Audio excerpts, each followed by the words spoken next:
una realidad. El escritor, filósofo y sociólogo Juan José Sebrelli ha propugnado, al reflexionar sobre cuestiones políticas, la necesidad de contar con una democracia sin mitos. Por supuesto, no es una meta que se pueda considerar fácil de conseguir. Más de un gobernante, recurriendo a sus prerrogativas, incurriendo también en abusos al respecto, prefiere la construcción y vigencia de narraciones fantásticas que puedan favorecerlo. Obviamente, con ese afán se habla siempre de verdades indiscutibles, versiones que tienen los beneficios de contar con todos los recursos del oficialismo y que hacen posible contar con una historia que no tendría que admitir ninguna clase de refutación. Por suerte, hay siempre la posibilidad de efectuar un cuestionamiento al respecto y mirar de manera crítica el pasado, fundamentalmente para determinar si lo aseverado por quienes ejercen el poder goza o no de credibilidad, merece o no el respaldo de ciudadanos que no solo se limitan a recibir un mensaje de manera acrítica. Esta manera de llevar adelante nuestra crítica gana riqueza cuando miramos ese pasado y procuramos, como dije en un primer momento, pulverizar mitos, esas creencias fantásticas que, aunque tengan el gran beneficio de los recursos estatales, están sometidos siempre a la posibilidad de que alguien opte por refutarlas.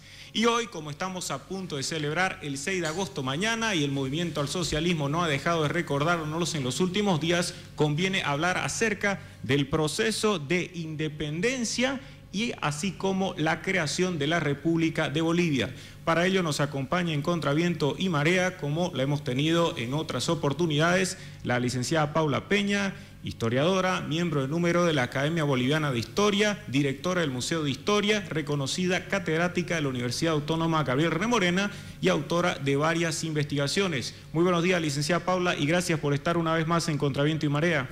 Muy buenos días, Enrique, don Freddy, y saludos a todos sus radioescuchas. Gracias por la invitación, porque creo que es importante romper con el monopolio de la verdad que el gobierno dice tener, no solo en la historia, sino en todos los aspectos de la vida boliviana. Si aspiramos a lanzar una mirada crítica a ese pasado que pretende ser objeto de varias y evidentes tergiversaciones por el gobierno, valdrá la pena partir con el proceso colonial, ya que a diferencia de lo manifestado por Morales Saima, García Linera y otros entusiastas militantes del proceso de cambio, ese contacto con España y su vigencia durante mucho tiempo en estas tierras no podría ser considerado del todo negativo, calamitoso, indigno del mayor elogio, pues hay también la posibilidad de reconocer bondades y virtudes en este proceso. No, sí, efectivamente, ¿no? Plantear el pasado hispánico, porque no me gusta mucho utilizar el término colonial, algunos utilizan el término virreinal, porque efectivamente las Indias no tuvieron la categoría política de colonias, sino de reinos, ¿no? Por eso habían virreyes. Y por eso es bueno recalcar que las autoridades indígenas eran reconocidas por la corona española. En el caso, pensando en el mundo andino, todos los curacas o los caciques, digamos, eran reconocidos. Había una élite indígena, ¿no?, que tenía y preservaba sus prerrogativas del poder. En el caso de las tierras bajas la relación es distinta porque la mayor parte de ellos todavía vivían en la selva, pero por ejemplo en las misiones jesuitas se crea el cabildo indígena como una recuperación de la autoridad indígena.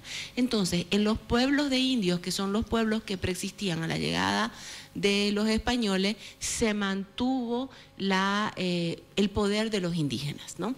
Tampoco es cierto que me cortaban los ojos o me sacaban los ojos si leía o me cortaban las manos si agarraba un libro. Eso no es verdad. Había una educación y tanto que les gusta hablar de Túpac Amaru, ¿no?, de Túpac Amaru II, por supuesto.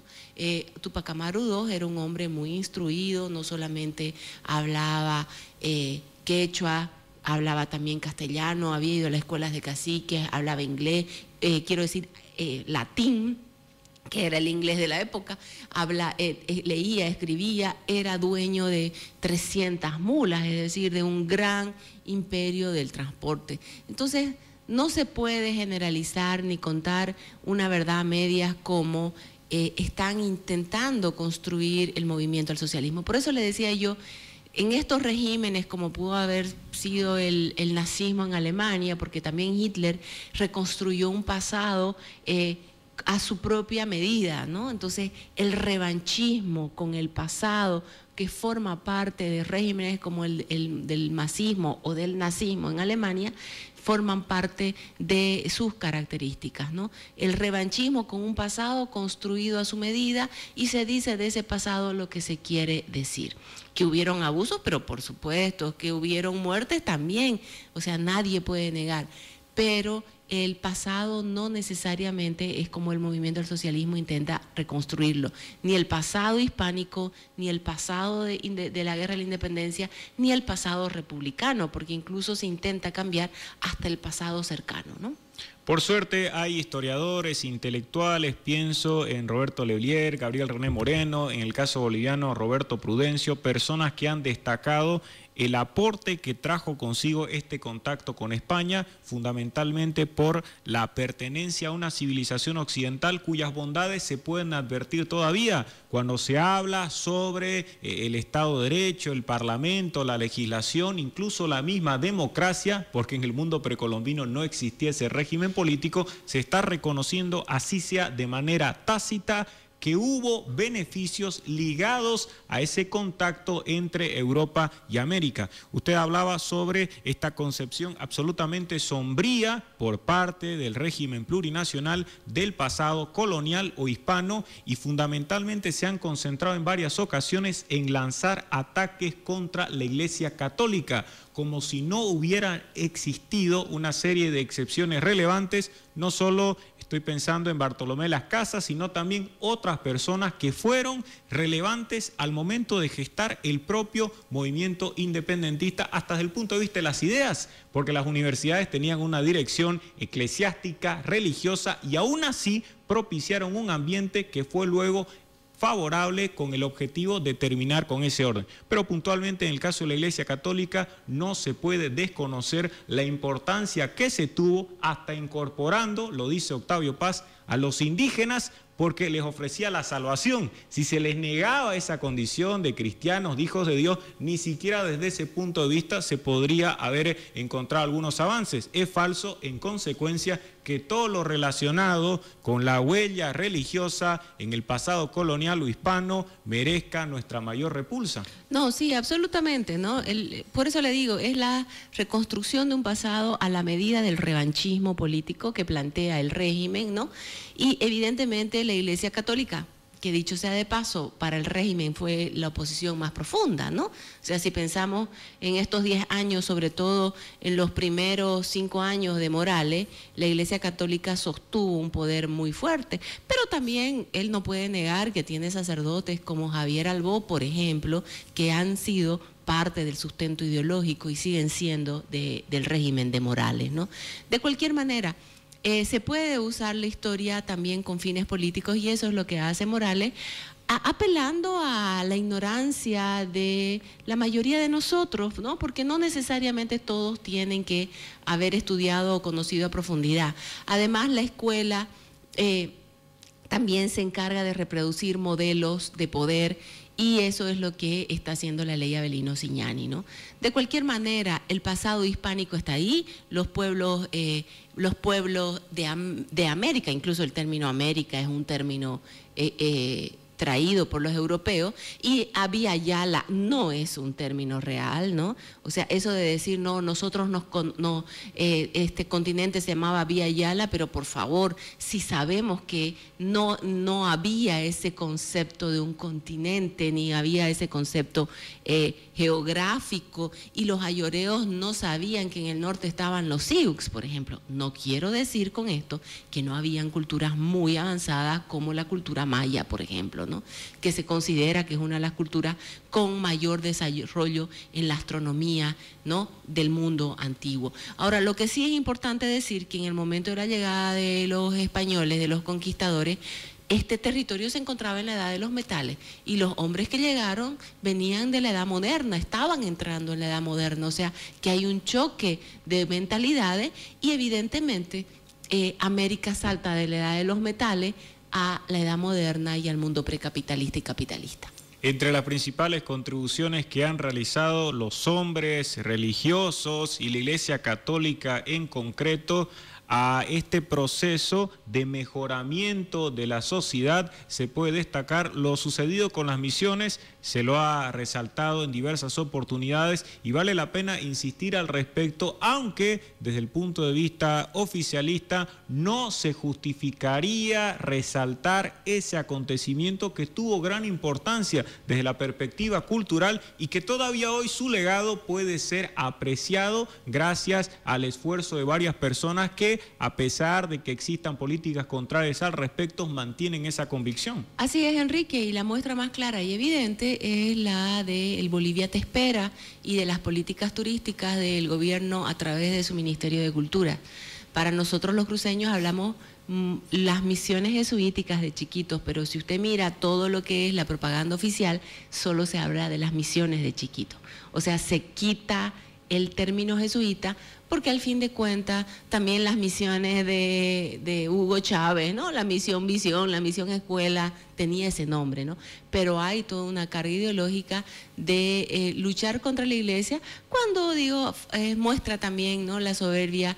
Fue la Iglesia en todo caso que ayudó muchísimo a Evo Morales en sus momentos de que fue perseguido, ¿no? Pero también no puede negarse el papel y el rol importante de la Iglesia para el mundo indígena.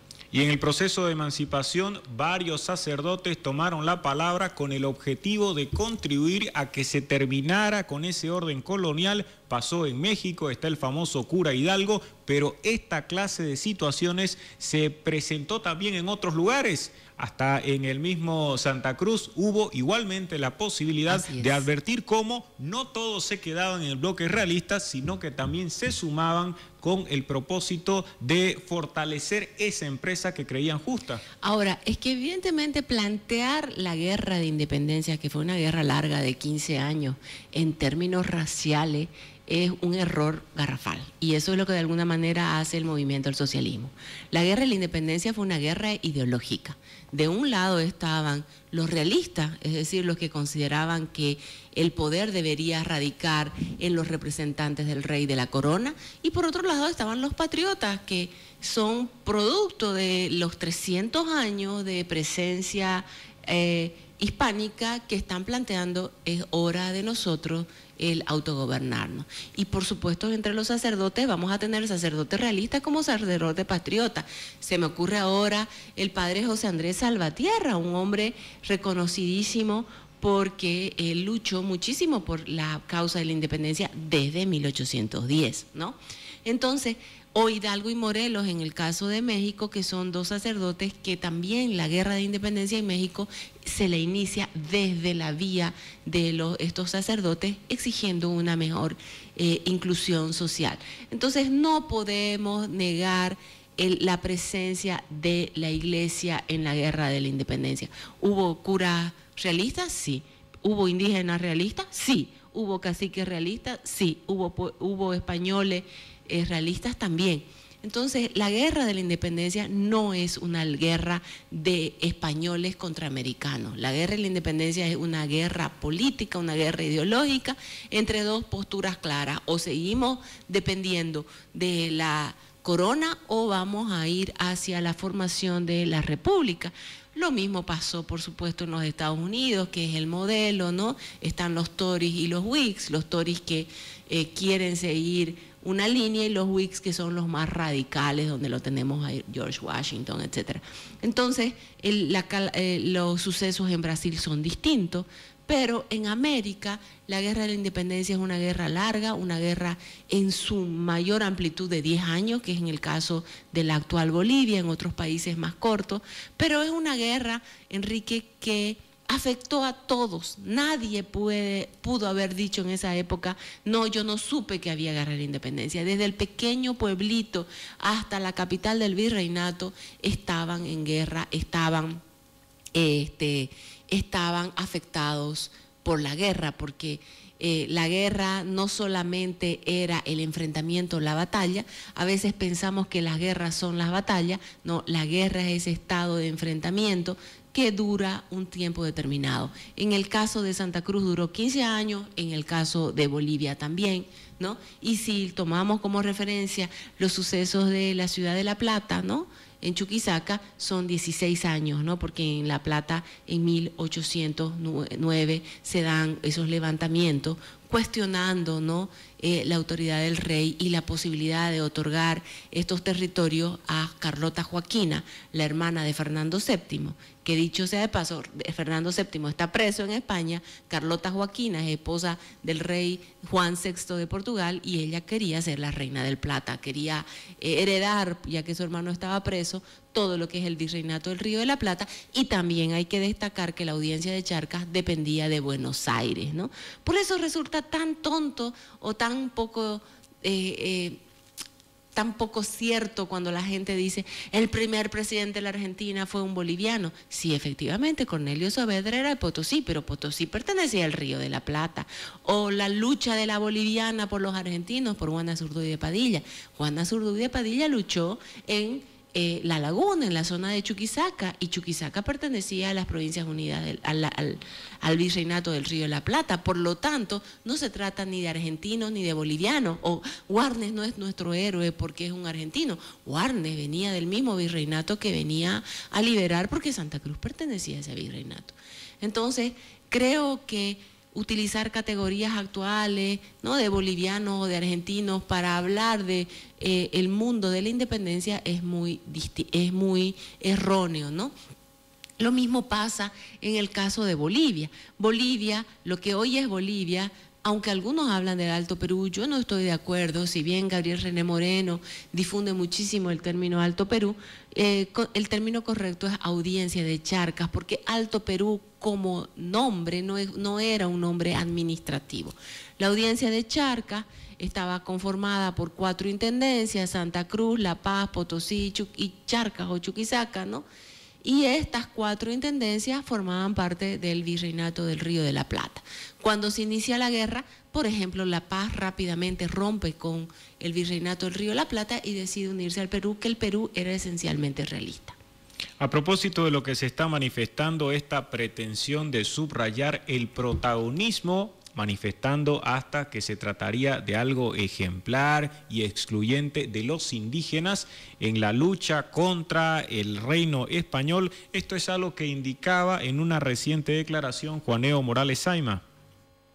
El movimiento indígena dieron su vida para defender esta patria, este territorio, sus recursos naturales, con la disculpa de los hermanos petroleros, de los hermanos mineros, de otros sectores sociales. Los primeros años de la colonia no había pues obreros mineros ni petroleros. Era solo el movimiento indígena, a quienes enfrentaban, a los criollos, a los mestizos, que se le llaman los recursos naturales, la minería en especial. Llegaron para saquear nuestros recursos naturales, especialmente la minería, otra vez sometido, otra vez humillado, otra vez explotado. Y en algunas épocas la Iglesia Católica es responsable de esta explotación, de este saqueo, no solamente en Bolivia, sino en nuestro continente antes llamada Viayana. Razón reconocemos, el hermano Papa Francisco en su visita a Bolivia pidió perdón al movimiento indígena de Bolivia y del mundo. Nuestro respeto, nuestra admiración. Es el verdadero obispo que lucha por la justicia. Eso era lo que manifestaba en un discurso vehemente Juaneo Morales Saima, y ya se ha notado que para él lo más importante se dio gracias al movimiento indígena, que se enfrentaba con criollos, mestizos, como si se tratara, y usted lo ha indicado muy bien, licenciada Paula, de una cuestión que era exclusivamente racial, ¿no? cuando en realidad existían otros elementos que permitían la cohesión de indígenas, criollos, mestizos y hasta chapetones, para no citar a los hombres de la iglesia, y que hacían posible contar con un bando variado y no uniforme. No, efectivamente, ¿no? Y también hablar de la defensa de los recursos naturales. Evidentemente, ustedes ayer trabajaban el tema del discurso, ¿no? Ese es un discurso actual, ¿no? Los recursos naturales podemos hablar hoy se llega mucho a la población con eso, ¿no? Pero no, pienso por ejemplo en Tupacatari. Tupacatari y Bartolina Sisa son los dos nombres más usados por Evo Morales. El satélite Tupacatari, ahora han comprado otro satélite, Bartolina Sisa, para que no esté solo en el cielo, ¿no? O sea, son los dos nombres más usados. Tupacatari, sabemos muy bien, es evidentemente, a diferencia de Tupac Amaru, un indígena, analfabeto, él era vendedor de coca, era aymara, ¿no?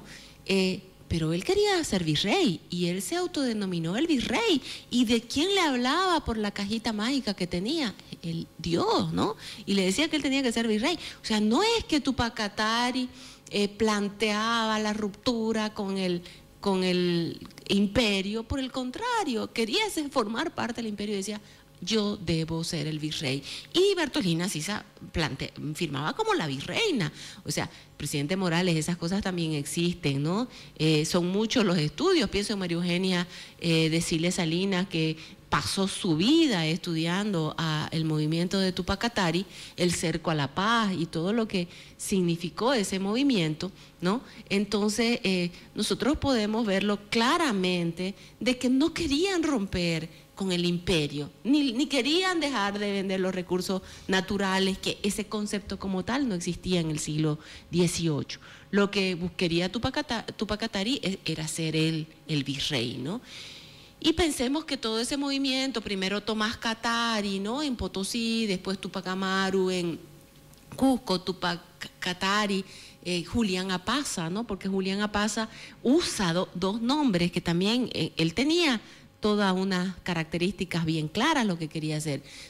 Tupac Katari usa el Katari de Tomás Katari, el que se había levantado en Potosí, y el Tupac de Tupac Amaru, que sí era descendiente de los incas, Tupac Amaru II, y usa y que pretendía fusión. ser reconocido como inca, ¿no?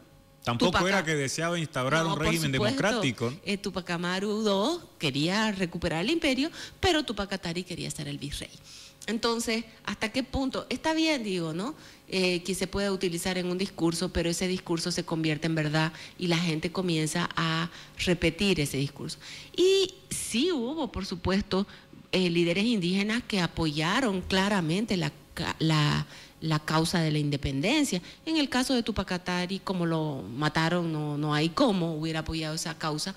Pero sí hubo otros líderes indígenas en el altiplano boliviano y en el oriente boliviano que son absolutamente olvidados por esta verdad oficial que nos intentan hacer creer. A propósito de la verdad oficial y cómo se la puede presentar como un mito, es también falso que todas las sublevaciones o actos subversivos que fueron protagonizados por indígenas hubiesen tenido un único propósito: acabar con el orden colonial, ya que en diversas oportunidades la historia nos muestra que si bien hubo levantamientos, no tenían ese elevadísimo fin, sino cuestiones mucho menos trascendentales. Se quejaban hasta por las cargas fiscales, los pagos impuestos por la corona española, pero no estaban esencialmente en desacuerdo con un sistema colonial o hispano, sino que pretendían efectuar ciertas reformas, plantear por lo tanto de que todos los indígenas que se movilizaron en esa época, hasta en la que se conoce como general sublevación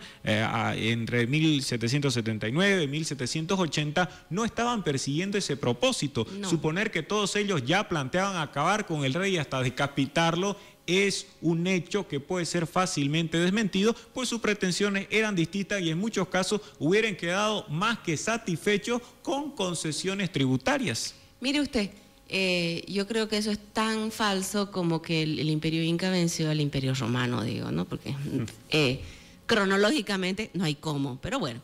Efectivamente, Tomás Katari, que es el que inicia la rebelión, él va incluso hasta el virreinato de Buenos Aires a que se le reconozca su condición de cacique, ¿no? Él era el cacique de ese pueblo, de Curaca, ¿no? Y el corregidor había nombrado al otro.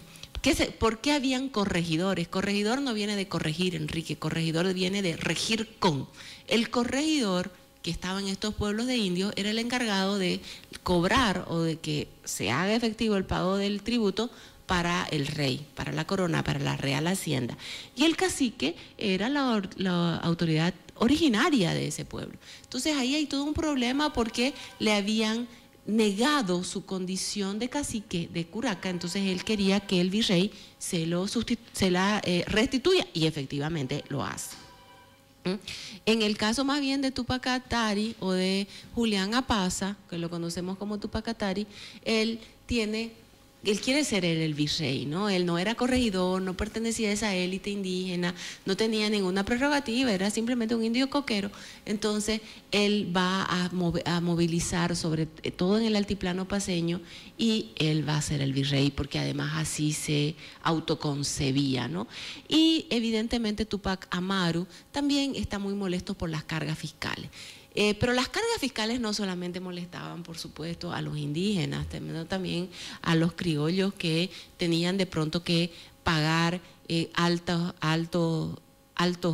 impuestos, ¿no? Porque la corona, que había estado envuelta en una serie de guerras, necesitaba dinero. Pero pensar que la sublevación general de los indios es la única sublevación que se da en América no es cierto. Pensar que los indios antes no se sublevaron tampoco. Yo creo que desde la llegada de los españoles hubieron sublevaciones, por supuesto, o sea, nadie va a asumir de prepo la llegada de alguien. Pensemos que el imperio inca demoraron 40 años finalmente en derrotarlos, ¿no? Porque las élites del imperio no necesariamente negociaron con los españoles, si bien algunos sí, otros no, y ahí se da todo el levantamiento de Túpac Amaru I, ¿no? El dominio del imperio inca no es que llegó Pizarro, murió Huáscar y Atahualpa y ¡pum!, él se convirtió en nuevo inca, no. Hubo una resistencia, sobre todo de esa élite que estaba perdiendo el poder y de la clase militar inca, ¿no? Que no iba a aceptar la llegada de nuevos emperadores de otro tipo de piel. Entonces, hay una sublevación permanente y pienso yo en el oriente, hay lo que nosotros llamamos la guerra chiriguana, ¿no? Que es una guerra larga que se manifiesta también entre 1780 hasta el 1800, ¿no? Los chiriguanos es un grupo indígena que no fue muy fácil su evangelización. Su evangelización se va a lograr a finales del siglo XVIII. 1768 ya van a establecer, ¿no?, las primeras misiones o los primeros pueblos, ¿no?, o reducciones. Estoy pensando en Piraí, ¿no? Hay Piraí, Cabeza, Abapó. Posteriormente van a llegar los franciscanos y también hay una lucha de poder entre los indígenas.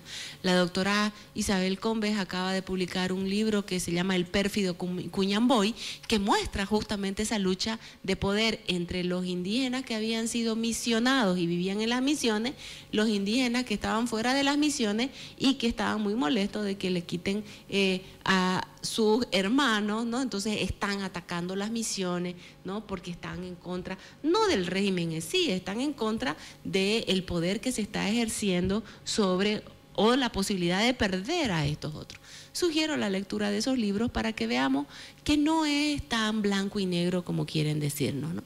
Y evidentemente hasta 1800 hay una guerra chiriguana permanente y esta guerra está sobre todo marcada porque además la misión franciscana va a romper estructuras económicas previas. Estos chiriguanos negociaban con los cruceños y de pronto vienen los misioneros y les rompen el negocio, porque no vamos a creer que los indígenas eran absolutamente desconocedores de las transacciones y que no querían tener también sus beneficios. Por supuesto que sí. Entonces, hay todo ese espacio que era mejor que no haya presencia física ni de la corona a través fundamentalmente de los misioneros. Y lo mismo podemos decir en Mojo. Mucho hablamos de las misiones jesuitas y hay que reconocer todo lo que hicieron, pero también los padres jesuitas establecieron redes de poder. ¿Y cómo las establecían? Ellos negociaban con los caciques. No es que todo era una taza de leche. Y estos caciques tenían sus propias milicias indígenas que no necesariamente dependían de la misión, dependían de cada cacique. Y entre ellos los canichanas son los más rebeldes.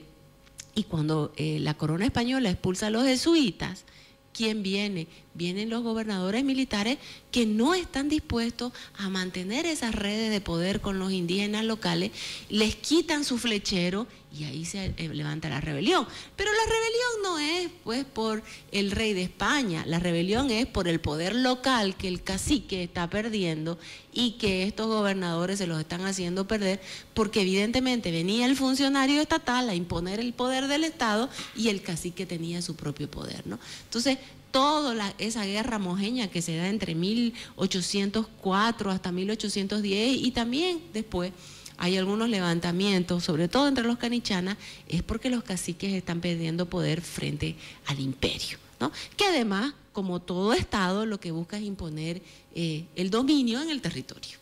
En su Historia de la Independencia de Bolivia, don Jorge Siles Salinas resalta un hecho que no es irrelevante. Sucede que si bien en cualquier sociedad compuesta por seres humanos hay la posibilidad, incluso es inevitable que se presenten conflictos, esto no implica que los problemas sean siempre resueltos por la vía violenta. Pasa que en el caso de los indígenas, evocados frecuentemente por Juaneo Morales Saima, los problemas que ellos enfrentaron no se resolvieron solo por la vía de la insubordinación, insumisión o rebelión, y lo destaca don Jorge Siles. Los mismos tribunales con vigencia en la colonia no solo que recibieron demandas y planteamientos jurídicos de indígenas, sino que también fallaron en algunos casos a favor de esas reclamaciones. En consecuencia, toda la institucionalidad colonial igualmente funcionaba en el caso de que se plantearan cuestiones ligadas al mundo del derecho y que permitían notar alguna violación de sus prerrogativas. Y esas instituciones fueron igualmente usadas por estos mismos indígenas. Así que no se tiene que pensar que únicamente recurrían a la violencia para terminar con un régimen infame. Reconocían sus autoridades de manera expresa y tácita como aquellos bastiones de un orden que en ciertos casos les favorecía también. No, por supuesto, tenemos un sinnúmero de juicios en que alguna comunidad le mete juicio, qué sé yo, a alguien que quiere sus tierras y la gana. Y hay muchas de estos juicios que no se logran resolver, por ejemplo, en las audiencias, que las audiencias son tribunales superiores de justicia y van a ser resueltos en el Consejo de India. Pero también, por ejemplo, Enrique, el hermano de Tupac Amaru, Andrés Tupac Amaru, él fue preso, primero estuvo en Buenos Aires, Montevideo, de ahí es donde los Tupamaros sacan el término de Tupamaro, de Tupac Amaru, y él se va a España. Y cuando se establecen las cortes en España, ¿no?, en 1812, 1813, un representante por el Perú por el virreinato del Perú, era Tupac Amaru.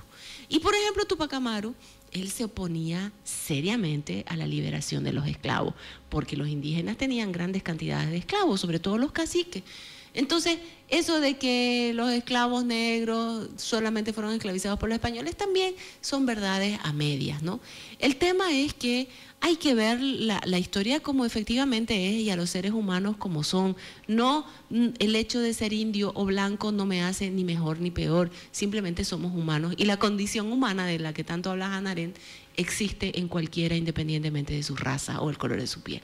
A propósito de lo que usted acaba de indicar, es también necesario resaltar que no solo se movilizaron con fines subversivos indígenas pertenecientes a tierras altas o hasta tierras bajas, sino que también hubo un acto importante y en varias ocasiones se notó su relevancia por parte de negros, porque primero que había negros en esta parte del mundo y segundo que igualmente asumieron posturas que se consideraban contrarias al orden entonces vigentes y que desafortunadamente desafortunadamente esa clase de sucesos no tiene mayor trascendencia ni siquiera en esta época, en donde supuestamente todo lo que sea blanco o europeo es digno del mayor de los desprecios, a diferencia del trato que deberían recibir otras minorías. Acá se puede notar también que no se le da un tratamiento el que corresponde por parte de la historia oficial y plurinacional. No, por supuesto, ¿no? En el caso de los negros, muchos de los negros entran al ejército patriota porque la promesa era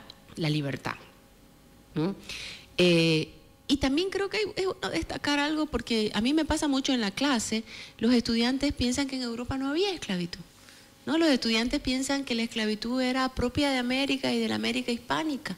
Entonces, de pronto, cuando comienzan a leer y a darse cuenta que no solamente había esclavitud de negros, sino también esclavitud de blancos en Europa, comienzan realmente a romper esos mitos con el que llegan a la universidad. Y bueno, pues solo leyendo y estudiando uno puede darse cuenta de que las cosas no son como se las quieren contar, sobre todo los que no son los especialistas en el tema.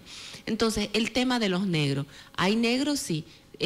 La condición de negros esclavos, tenemos dos, fundamentalmente la de los esclavos agrícolas, en Perú, en Brasil, en Venezuela, en Cuba, ¿no?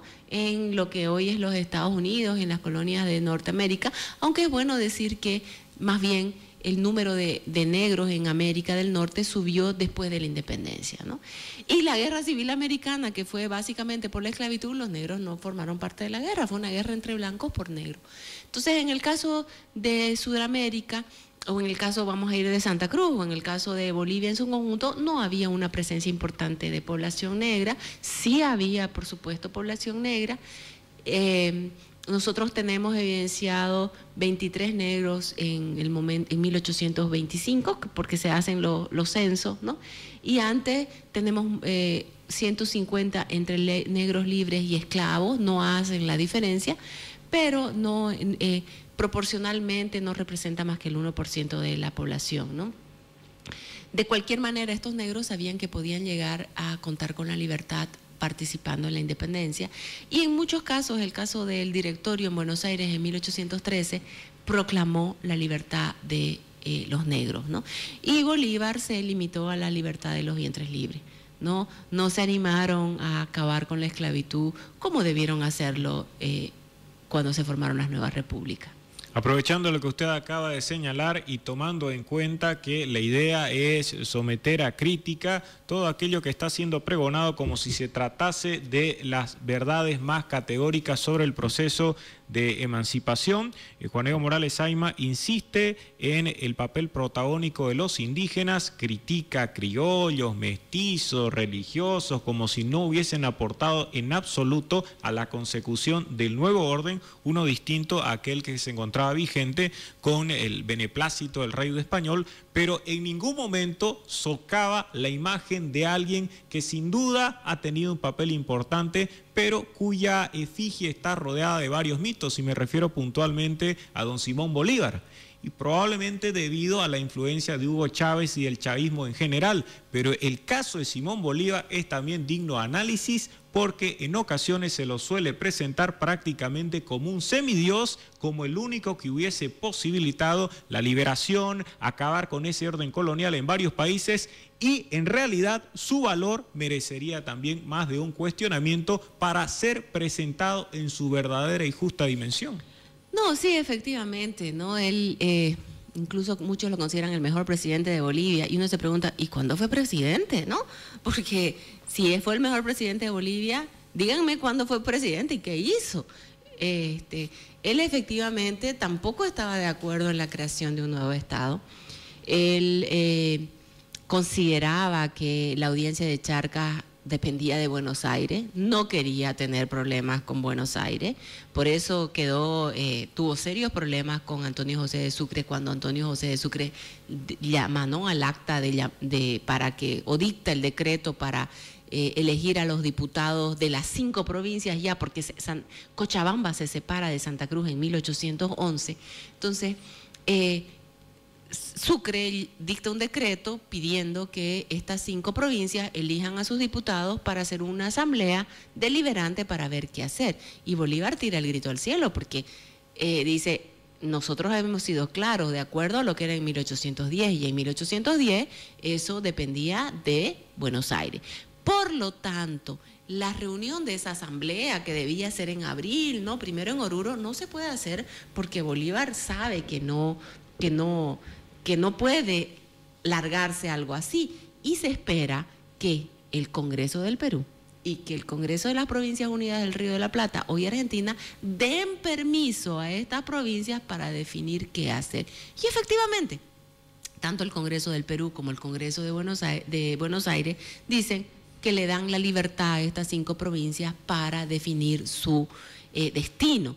Y es recién después de julio de 1825 que estos diputados pueden reunirse, y por eso se reúnen en agosto en la ciudad de La Plata o Chuquisaca, porque no podían hacerlo sin el permiso. Entonces hay eso también que poco repite.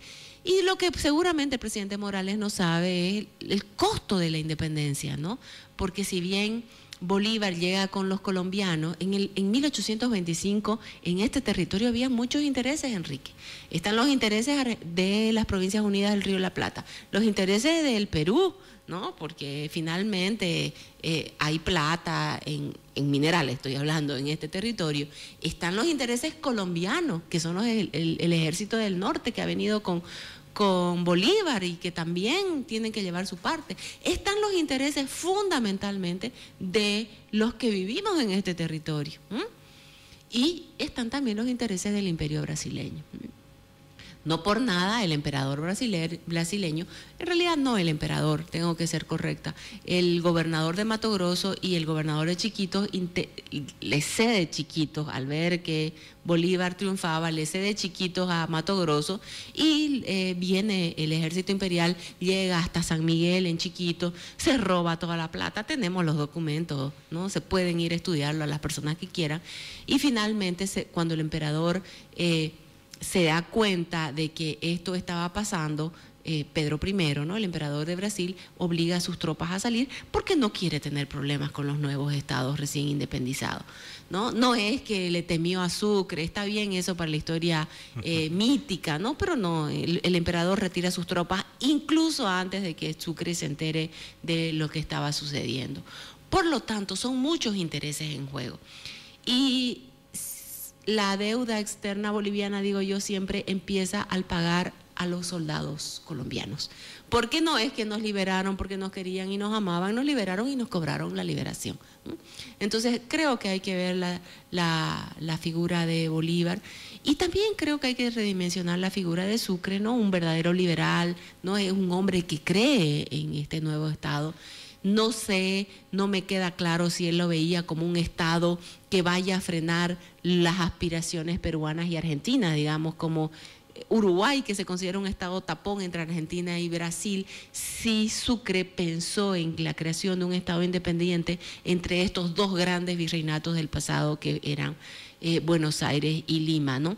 Pero de cualquier manera creo que si tenemos que darle mérito se lo deberíamos dar en todo caso a Sucre, que fue el verdadero organizador del Estado, ¿no? Él organiza, nombra a los presidentes de departamento, como se llamó inicialmente, después crea las prefecturas, organiza los departamentos siguiendo el modelo francés, ¿no? Y el prefecto también como un modelo francés, organiza administrativamente el Estado boliviano. Y ese modelo va a servir hasta la llegada de Santa Cruz. En todo caso, habría que recuperar la figura de Sucre, que está escondida bajo el velo de Bolívar, pero si Bolívar es el mejor presidente, díganme por favor, ¿cuándo fue presidente?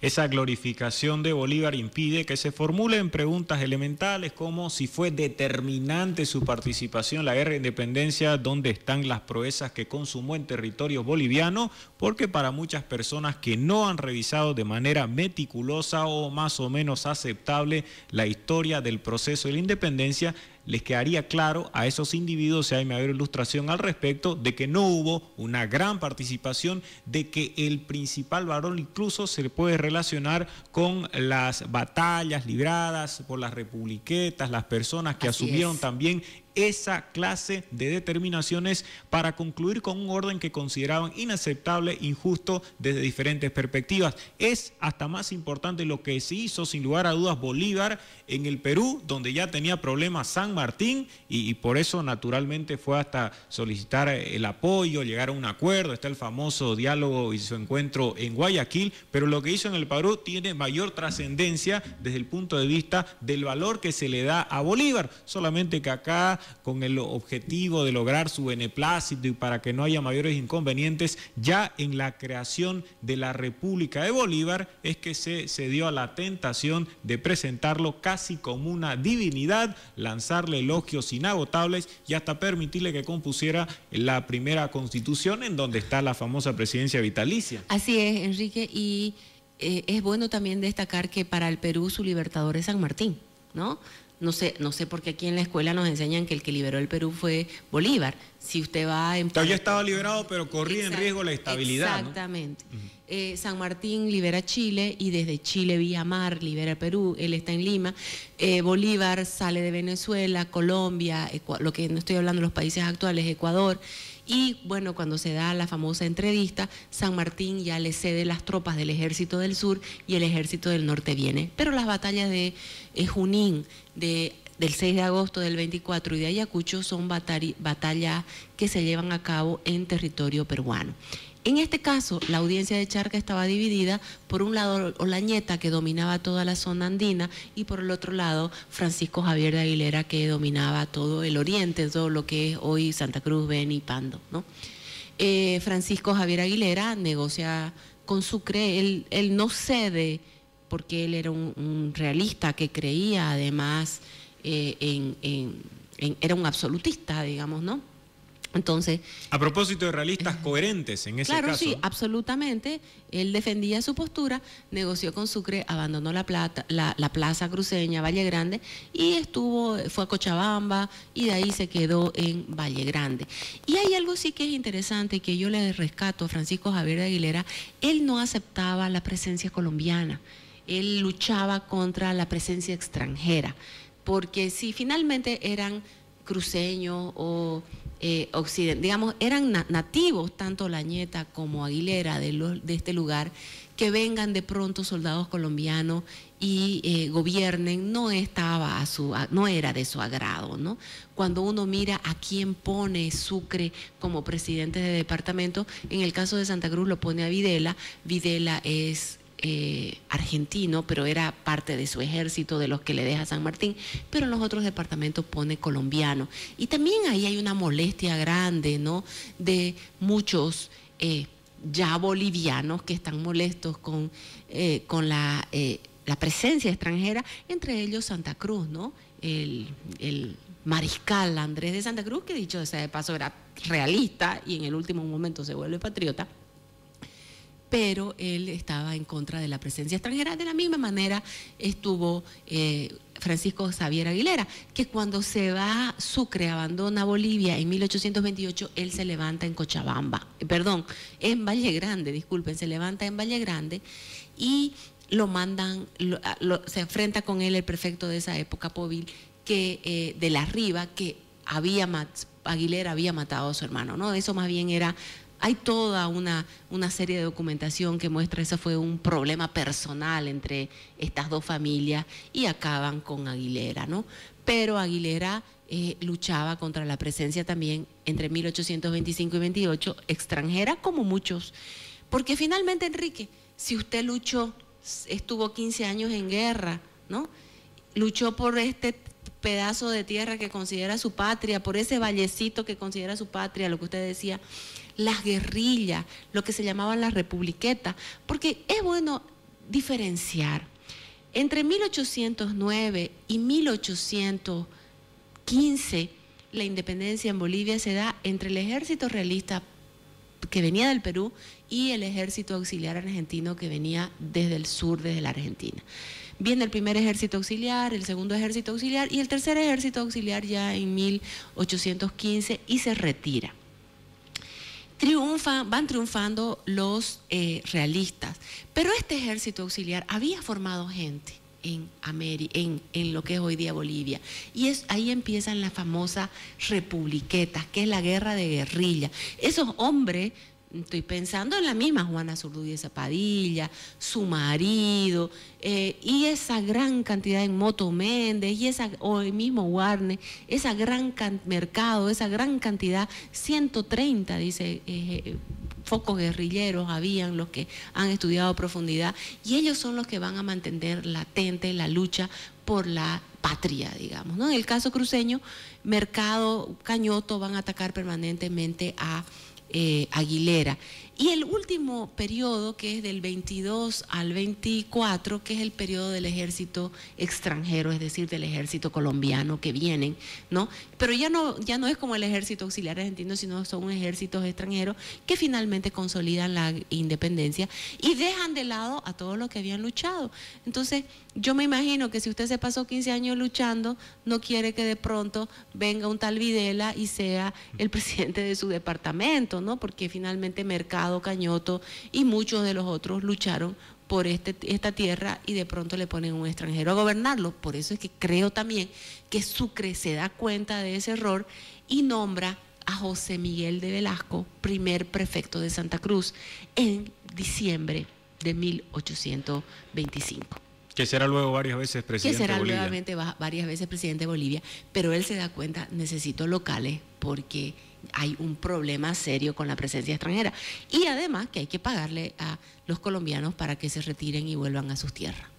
En el melgarejismo, antes y después de Melgarejo, don Alberto Gutiérrez ha expuesto de manera crítica y precisa uno de los peores males que se dio en la política boliviana y que continúa teniendo presencia. Me refiero al oportunismo, y no se puede dejar de lado en este análisis que llevamos adelante del proceso de independencia ese fenómeno, porque hubo también varios oportunistas, no solo en el bloque de los mestizos, sino también en el bando de los indígenas, personas que se percataron que ya era imposible continuar manteniendo una lucha conforme a sus convicciones más profundas y que lo necesario tenía que ver con cambiar de lugar y ofrecerse a favor de quienes estaban triunfando. Está el caso de Casimiro Lañeta, hombre que ha generado gran controversia, pero hasta para ciertas personas ocurrió lo mismo con don Pedro Domingo Murillo. Hay un libro muy importante de Valentín Gabesia donde se habla de la genial hipocresía de Pedro Domingo Murillo. El oportunismo entonces también tuvo presencia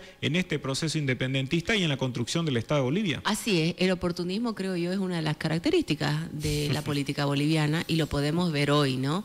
El pasaje rápido de una postura a la otra y además sin que se les coloree la cara. Pues imagínense que en la guerra de independencia era exactamente igual, porque volvemos a la condición humana, Enrique, no tiene nada que ver con que sea yo indígena o no indígena. Muchos simplemente van a cambiar de bando si es necesario. Y en el caso de Bolivia, Santa Cruz, Vallivian, son todavía esos militares que venían del ejército realista que se pasan inmediatamente cuando ven que es inminente el triunfo de Bolívar, se pasan al ejército de la patria, ¿no? El caso de Aguilera es un caso probablemente emblemático porque el hombre no cedió a lo que consideraba que eran sus principios, ¿no? Otras personas igualmente adoptaron posiciones dependiendo de la urgencia del momento y se presentaban igualmente como seres que habían estado defendiendo profundamente esa causa para terminar con el orden realista. Llega así a la formación del Estado boliviano, en donde finalmente también, para subrayarlo en este análisis que hemos estado haciendo con la licenciada Paula Peña, siempre generosa en sus apreciaciones para la crítica, está el hecho de que en esa construcción de la República de Bolívar, en el proceso de la independencia, ya en la parte final, tampoco es que haya existido unanimidad y que todos hubiesen optado por el surgimiento de un nuevo Estado con la conformidad absoluta, primero de los representantes y segundo de los representados. Así es, vamos a ver. Primero hay que hablar de 1825, 6 de agosto, Asamblea Deliberante. En esa asamblea, pese a que el Congreso tanto de Buenos Aires como de Lima dieron libertad plena a estas provincias, habían tres posturas. los que se quieran unir a La Paz, a Perú, los que se quieran unir a Buenos Aires y los que quieran formar un Estado libre. Ganó el formar un Estado libre, pero no ganó de manera unánime.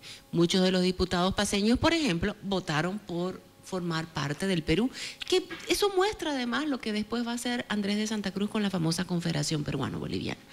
También hemos visto que, por ejemplo, el diputado por Chiquito, que Sucre no le permitió asistir, pero después llega, planteaba unirse a Buenos Aires. Entonces, habían diferencias. Esa fue la asamblea deliberante que dio origen a esta república que, como usted bien dijo, deciden llamarla República de Bolívar, ¿no? Y con esa, como de Rómulo salió Roma, de Bolívar saldrá Bolivia, para calmar los ánimos del Libertador, que no estaban tan de acuerdo con la creación de una república nueva. Pero que era lo suficientemente vanidoso como para acceder a ese pedido. Que además tampoco la conocía, ¿no? Cuando uno lee sus cartas y él dice, esa república que tiene 5 provincias, ¿no? Y dice La Paz, Cochabamba, Potosí, La Plata y se queda ahí, y Chuquisaca pone, ¿no? Ni conocía la existencia de Santa Cruz de la Sierra. Pueden leerla sus cartas, que además están publicadas, no están en los archivos, están archipublicadas. Van a ver ustedes que el presidente o el Libertador Bolívar no conocía ni siquiera ese país que le dieron la presidencia, ¿no? Porque él incluso para aceptar la presidencia boliviana pidió permiso al Perú, ¿no? Y como usted dice también, al año siguiente, el organizador que fue Sucre organizó los departamentos, los dividió creó el departamento sobre la antigua provincia y los antiguos partidos se convirtieron en provincia y llamó a una asamblea constituyente. Esa asamblea constituyente, en noviembre de 1826, aceptó una nueva constitución, pero convengamos, no la redactó. Esa constitución vino redactada desde fuera, redactada por Simón Bolívar. En esa nueva asamblea constituyente, o en esa primera asamblea constituyente, porque la anterior fue deliberante, se creó el departamento de Oruro y se unió el departamento de Tarija. O sea, Tarija y Oruro pasan a formar parte de Bolivia a partir de 1826, ¿no? Y posteriormente ya van a ser el presidente Vallivian que crea el Beni o el presidente Germán Bush que cree Pando, ¿no? Un apunte final ya relacionado con el tema de Santa Cruz. Primero, a nivel general, en el proceso independentista, así como había personas que apoyaban la causa independentista, también existían muchos individuos que en Santa Cruz se oponían al orden realista. Es falso, en consecuencia, suponer que cuando estuvo por acá Ignacio Warnes generaba ovaciones en todos los sectores populares y también en las clases elevadas de Santa Cruz. Había oposición, como también puntualmente, hablando de grandes mitos que hay en el caso de la historia cruceña, no era que todos estaban luchando para mantener como principal autoridad a Diego de Mendoza, ¿no? Porque se suele presentar igualmente a Diego de Mendoza como quien encarnaba la voluntad unánime de los cruceños. Ni en el caso de Ignacio Warnes, ni en el caso de Diego Mendoza, pues se puede hablar así de un apoyo indiscutible y total. No, podemos remitirnos a Diego de Mendoza, que en el último tiempo estoy dedicada a estudiar a profundidad esa rebelión. No, Diego de Mendoza tenía serios problemas internos. Hay que entender que Diego de Mendoza era un criollo, un hombre nacido en Asunción. Y vemos si hay un enfrentamiento importante, por ejemplo, con Hernando de Salazar, ¿no? Hernando de Salazar, que era el segundo hombre de Chávez. No se puede entender a Chávez sin Hernando de Salazar. Y muchos de estos hombres que estaban aquí, claro, ellos vienen de España, son hombres que conocen la autoridad del rey. Y de pronto este es un joven que no tiene esa dimensión del imperio, ni de la corona, ¿no? Entonces, Diego de Mendoza se revela, y se revela de una manera que va a enfrentarse con Diego de Porres, porque al tomar preso al gobernador y mandarlo a Potosí, quien asume el poder del imperio es Diego de Porres, ¿no? Entonces hay un enfrentamiento, pero también hay un enfrentamiento en términos de gente que sabe el poder del imperio y este joven, o criollos y mestizos, porque quienes seguían a Diego Mendoza eran mestizos, mozos, como dice, nacidos en Santa Cruz o en Paraguay, y muchos indígenas, ¿no? Pero de que había unanimidad, no había, ¿no? Entonces, había gente que estaba apoyando a los otros. Y la familia de Chávez, hay alguien por ahí que dice, acá no hay descendientes de Chávez, también es una falta de conocimiento y de respeto a revisar los archivos, porque la hija mayor de Chávez se casa con un soldado Osorio, que había venido con Juan Pérez de Zurita, y sí, en Santa Cruz los descendientes de Ñuflo de Chávez siguen, que es, por ejemplo, Francisco Osorio de Chávez, que va a ser siempre también enfrentado a Juan Manrique de Salazar, el hijo de Hernando de Salazar, ¿no? Aunque Hernando de Salazar reconoce perfectamente que Diego de Mendoza nunca luchó contra el rey, porque no era su objetivo levantarse contra el rey, él también muestra, digamos, la inmadurez o el desconocimiento de lo que era el imperio por parte de un joven que había nacido en América y que entendía que esto era distinto. Y también es bueno acá destacar, muchos hablan a veces desde una lógica marxista, en América había feudalismo. No, en América no había feudalismo porque el Estado estaba muy fuerte. Y el rey y la corona se dan cuenta de que no pueden permitir que los conquistadores tengan poder. Y que hay que mandar gobernadores que vayan desde España y que esos conquistadores no perduren en el poder. Entonces, en esa lógica imperial, si Diego de Mendoza es cuñado de Chávez, estamos manteniendo un poder a los conquistadores, porque va a decir, Diego Mendoza puede decir, yo vine aquí, gasté mi dinero, puse mi vida, conquisté este territorio puede ser mío. Entonces, hay lo que ustedes en política hablan bien, consolidación del Estado. Y el Estado no se va a consolidar vía conquistadores, porque el conquistador sabe que él gastó el dinero, porque la conquista fue una empresa privada, no fue financiada por el Estado. Entonces, rápidamente el Estado español comienza a sacar como política imperial a los descendientes de conquistadores. Así hemos estado conversando durante una hora con la licenciada Paula Peña, reconocida historiadora, miembro número de la Academia Boliviana de Historia, también destacada catedrática, y esto se subraya porque es algo excepcional, en la Universidad Autónoma Gabriel René Moreno, autora de varios libros y trabajos de investigación, y hemos mirado de manera distinta en tiempos plurinacionales lo que ha ocurrido con el proceso independentista, y seguramente habrá sido de provecho de quienes nos han estado escuchando. Gracias por estar una vez más en Contraviento y Marea, licenciada Paula. No, gracias a usted, y considero que este 6 de agosto sí tenemos que celebrar el Día de la Patria, sí tenemos que celebrar la creación de Bolivia, ¿no? Y he visto que en el último tiempo hay una gran voluntad de cambiarlo por el 22 de enero, que es el día que Evo Morales asumió el poder en Tiahuanaco. No es el día del Estado plurinacional, como también el discurso oficial nos miente, ¿no? Esa verdad nos está diciendo el 22 de enero es la refundación de Bolivia, pero si el referéndum fue el 25 de enero, que de pronto nos cambiaron la fecha, el 22 de enero fue el día que Evo Morales fue entronizado, ¿no? Entonces... Como Bolívar, ¿no? Claro, fue entronizado, ¿no? Vimos todo ese gran espectáculo en Tiahuanaco. No creo que el 22 de enero pueda desplazar al 6 de agosto.